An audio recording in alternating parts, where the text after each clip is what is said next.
Hi everyone, welcome back to our YouTube channel.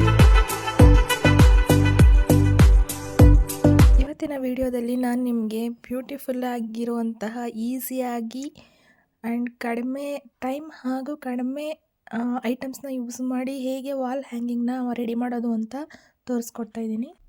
ಇದಕ್ಕೆ ನಾನು ice cream ಸ್ಟಿಕ್ಸ್ನ use ಮಾಡ್ತಾ ಇದ್ದೀನಿ. ಐಸ್ ಕ್ರೀಮ್ ಸ್ಟಿಕ್ಸ್ನ 1 by 1 ಇಟ್ಕೊಂಡು ಅದನ್ನು ಗ್ಲೂ ಹಾಕಿ ಅಂಟಿಸ್ಕೋಬೇಕು. ನಿಮಗೆ ಎಷ್ಟು ಲೆಂತ್ ಬೇಕು ನೋಡ್ಕೊಳ್ಳಿ. ಅಷ್ಟು ಲೆಂತ್ ನಿಮಗೆ ಜಾಸ್ತಿ ಉದ್ದ ಬೇಕು ಅಂದರೆ ಜಾಸ್ತಿ ತೊಗೊಳ್ಳಿ. ನಾನಿಲ್ಲಿ 15 ಸ್ಟಿಕ್ಸ್ನ ನಾನು ಗ್ಲೂ ಹಾಕಿ ಸ್ಟಿಕ್ ಮಾಡ್ಕೊಂಡಿದ್ದೀನಿ.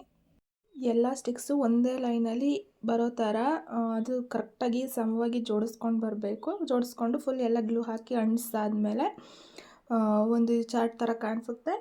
ಅದಾದಮೇಲೆ ಅದಕ್ಕೆ ಹಿಂದ್ಗಡೆ ಸಪೋರ್ಟ್ಗೆ ಇರಲಿ ಅಂತ ಮತ್ತೆ ಒಂದೆರಡು ಸ್ಟಿಕ್ಸ್ನ ಸೈಡಲ್ಲಿ ಅಂಟಿಸಿರ್ತೀನಿ.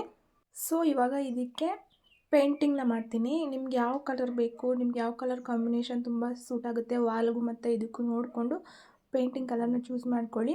ನನ್ನ ಹತ್ರ ಇರೋ ಕಲರ್ಸ್ ಯಾವುದೂ ಇಷ್ಟ ಆಗಲಿಲ್ಲ. ಸೊ ಆರೆಂಜ್ ಮತ್ತು ಬ್ಲೂನ ಮಿಕ್ಸ್ ಮಾಡಿ ಅದನ್ನೇ ಪೇಂಟ್ ಮಾಡ್ತಾಯಿದ್ದೀನಿ. ಪೇಂಟಿಂಗ್ನ ನೀವು ಬೇಕಾದರೆ ಫ್ರಂಟ್ ಮತ್ತು ಬ್ಯಾಕ್ ಎರಡು ಸೈಡ್ಗೂ ಮಾಡ್ಕೋಬೋದು. ಬಟ್ ನಾನಿಲ್ಲಿ ಫ್ರಂಟಿಗೆ ಮಾತ್ರ ಮಾಡ್ತಾಯಿದ್ದೀನಿ. ಯಾಕಂತ ಹೇಳಿದ್ರೆ ಬ್ಯಾಕ್ ಸೈಡ್ ಏನು ಶೋ ಆಗೋಲ್ಲ ಅದಕ್ಕೆ. ಸೊ ಪೇಂಟಿಂಗ್ ಎಲ್ಲ ಆದಮೇಲೆ ಫೈನಲಿ ಈ ಥರ ಕಾಣಿಸುತ್ತೆ. ನೆಕ್ಸ್ಟ್ ನಾನಿಲ್ಲಿ ಗೋಲ್ಡ್ ಕಲರ್ ಗ್ಲಿಟರ್ ಫೋಮ್ ಶೀಟ್ನ ತೊಗೊಂಡು ಅದ್ರ ಮೇಲೆ ಸ್ವೀಟ್ ಹೋಮ್ ಅಂತ ಲೆಟರ್ಸ್ನ ಬರ್ಕೊಂಡಿದ್ದೀನಿ.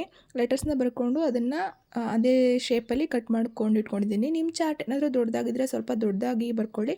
ನನ್ನ ಚಾರ್ಟ್ ಸ್ವಲ್ಪ ಚಿಕ್ಕದಿರೋದ್ರಿಂದ ನಾನು ಸ್ಮಾಲ್ ಸೈಜಲ್ಲಿ ಬರ್ಕೊಂಡಿದ್ದೀನಿ. ಇವಾಗ ನಾನು 2 ಐ ಡ್ರಾಪ್ಸ್ ಬಾಟಲ್ಸ್ನ ತೊಗೊಂಡಿದ್ದೀನಿ. ಯೂಸ್ ಮಾಡಿ ವೇಸ್ಟ್ ಆಗಿರುವಂಥ ಐ ಡ್ರಾಪ್ಸ್ ಬಾಟಲ್ಸ್ ಇದು. ಸೊ ಒಂದು ಕೇನ್ ಪೇಂಟ್ ಮಾಡೋದು ಬೇಡ ಅಂದ್ಕೊತೀನಿ. ಇನ್ನೊಂದು ವೈಟ್ ಇರೋದನ್ನು ನಾನು ಬೇರೆ ಕಲರ್ನ ಯೂಸ್ ಮಾಡಿ ಪೇಂಟ್ ಮಾಡ್ಕೊಳ್ತೀನಿ. ಆವಾಗ 2 ಡಿಫ್ರೆಂಟ್ ಕಲರ್ಸ್ ಆಗುತ್ತೆ. ಈಗ ಲೆಟರ್ಸ್ಗಳನ್ನ ಈ ಚಾರ್ಟ್ ಮೇಲೆ ಒಂದೊಂದಾಗಿ ಸ್ಟಿಕ್ ಮಾಡ್ತಾ ಇದ್ದೀನಿ. ಸ್ವೀಟ್ ಹೋಮ್ ಅಂತ ನೀಟಾಗಿ ಕಾಣಿಸುತ್ತೆ. ಲಾಸ್ಟಲ್ಲಿ ಆ 2 ಐ ಡ್ರಾಪ್ಸ್ ಬಾಟಲ್ಸ್ನ ಮೇಲೆ ಒಂದು ಕೆಳಗಡೆ ಒಂದು ಸ್ಟಿಕ್ ಮಾಡ್ತಾಯಿದ್ದೀನಿ. ಒಂದು ಪೇಂಟ್ ಮಾಡ್ಕೊಂಡಿದ್ದೀನಿ, ಇನ್ನೊಂದಕ್ಕೇನು ಪೇಂಟ್ ಮಾಡೋ ಅವಶ್ಯಕತೆ ಏನಿರಲಿಲ್ಲ. ಸೊ ಅದೇ ಕಲರ್ ಸಾಕು ಅಂತ ನನಗನ್ನಿಸ್ತು. ಮೇಲೊಂದು ಕೆಳಗಡೆ ಒಂದು ಸ್ಟಿಕ್ ಮಾಡ್ತಾಯಿದ್ದೀನಿ.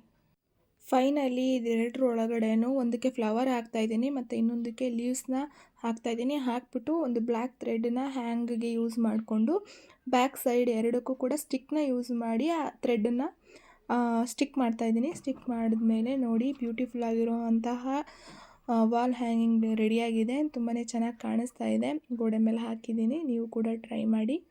ಇಲ್ಲಿಗೆ ಈ ವಿಡಿಯೋನ ಎಂಡ್ ಮಾಡ್ತಾ ಇದ್ದೀನಿ. ಈ ವಿಡಿಯೋ ಏನಾದರೂ ನಿಮ್ಗೆ ಇಷ್ಟ ಆಗಿದ್ದರೆ ಲೈಕ್ ಮಾಡಿ, ಹಾಗೆ ಶೇರ್ ಮಾಡಿ, ನಮ್ಮ ಚಾನಲ್ಗೆ ಸಬ್ಸ್ಕ್ರೈಬ್ ಮಾಡಿ. ಮತ್ತು ಮುಂದಿನ ವಿಡಿಯೋದಲ್ಲಿ ಸಿಗ್ತೀನಿ. Thank you. Take care. Bye bye.